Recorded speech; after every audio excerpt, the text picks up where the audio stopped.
லோகேஷ் கனகராஜ் இது வரைக்கும் படம் எடுத்து தானே பாத்தீங்க, படம் நடிச்சு பார்த்தது இல்லையே, இனிமே பாப்பீங்க. இப்படி சொல்ற மாதிரிதான் இன்னைக்கு அவரோட நடிப்புல டிசி படம் வந்து ரிலீஸ் ஆயிருக்குங்க. இந்த படம் எப்படி இருக்கு அப்படின்றதா இன்னைக்கு நம்ம வீடியோல வந்து பார்க்க போறோம். இந்த படத்தோட கதை எப்படி ஆரம்பமாகுது அப்படின்னா, லோகேஷ் கனகராஜ் இந்த படத்துல ஒரு கேங்ஸ்டரா தான் வந்து வராரு. அந்த கேங் என்ன பண்ணிடுறாங்க அப்படின்னா, போலீஸ் கிட்ட இருந்து கண்ணையே வந்து ஆட்டை போட்டுறாங்க. அந்த கேஸ விசாரிக்க வர போலீஸ் என்ன பண்ணிடுறாரு அப்படின்னா, ஒரு அப்பாவி பையனோட அப்பாவ பணத்துக்காண்டி கொன்னுடுறாரு. இந்த விஷயத்துல அந்த பையனுக்கு எப்படியாவது நியாயம் வாங்கி குடுத்தே தீருவேன் அப்படின்னு சொல்லிட்டு லோகேஷ் கனகராஜ் ஒரு சில முயற்சிகளை வந்து எடுக்கிறாரு. அப்ப அந்த மாதிரி முயற்சி எடுக்கும்போது அவர் ஒரு சில பிரச்சனைகள்ல வந்து சிக்கிறாருங்க. அந்த பிரச்சனையில இருந்து அவர் எப்படி வெளியே வராரு அப்படின்றத சொல்றதுதான் இந்த படத்தோட மீதி கதையா இருக்கு. ஆனா உண்மையிலே இந்த படம் கொலை மாசா வந்து இருந்துச்சுங்க. இந்த படத்தோட ஸ்கிரீன் பிளே சூப்பரா இருந்தனால ஃபர்ஸ்ட் ஹாஃப்லாம் போனதே தெரியல. அடுத்து என்ன நடக்கும்? அடுத்து என்ன நடக்கும்ன்னு சொல்லிட்டு, அந்த அளவுக்கு பயங்கர விறுவிறுப்பா வந்துருந்துச்சு. இதுலயும் ஃபர்ஸ்ட் ஹாஃப் எண்ட்ல இன்டர்வல் பிளாக்ல ஒரு மியூசிக் வந்துச்சு பாருங்க. வேற லெவல் அப்படின்னு தாங்க வந்து சொல்லணும். ஃபர்ஸ்ட் ஹாஃப் தான் இந்த அளவுக்கு விறுவிறுப்பா இருந்துச்சுன்னு பார்த்தா, செகண்ட் ஹாஃபும் விறுவிறுப்புக்கு கொஞ்சம் கூட பஞ்சமே இல்லாம, அதே மாரியே வந்து கன்டின்யூ ஆச்சு. அதுக்கப்புறம் கிளைமேக்ஸும் சூப்பரா வந்துருந்துச்சு. ஓவராலா இந்த படம் வந்து ஒரு நல்ல கேங்ஸ்டர் படமா அமைஞ்சிருச்சுங்க.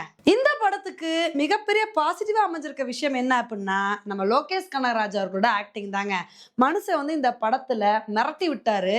இன்னொரு பக்கம் நம்ம பார்வதி கேரக்டர்ல வந்த நம்ம லப்பர் பந்து ஹீரோயினும் கொஞ்ச நேரம் வந்தாலும் மனசுல பதிகிற மாதிரி ஒரு நல்ல ரோலா வந்துட்டாங்க அப்படின்னு தாங்க சொல்லணும். அதுக்கப்புறம் வந்து பாத்தீங்கன்னா சந்திரா கேரக்டர்ல வந்தவங்களும் ஆக்ஷன் சீன்லாம் சும்மா மிரட்டி விட்டாங்க. ஓவராலா இந்த படத்துல கேரக்டரைசேஷன் ரொம்ப சூப்பரா வந்து பண்ணியிருக்காங்க. ஏன்னா சில படங்கள்லாம் எப்படி இருக்கும் அப்படின்னா, சும்மா 4 பேரை போடணும் அப்படின்னு சொல்லிட்டு சில கேரக்டர்ஸ் வந்து எழுதுவாங்க. ஆனா இந்த படத்துல கேரக்டரைசேஷன் சூப்பரா வந்து பண்ணியிருக்காங்க. லோகேஷ் கனகராஜ் அவர்களுக்கு ஃப்ரெண்ட்ஸா வந்து வருவாங்க பாத்தீங்களா, அவங்களோட கேரக்டர்ஸும் சூப்பரா இருந்துச்சு. வில்லனோட கேரக்டரும் சூப்பரா இருந்துச்சு. ஓவராலா இந்த படத்துல கேரக்டரைசேஷன் பயங்கர சூப்பரா இருந்துச்சு. ஆனா என்னதான் இந்த படத்துல லோகேஷ் கனகராஜ் ஹீரோவா இருந்தாலும், இந்த படத்துக்கு இன்னொரு ஹீரோ அனிருத் தாங்க.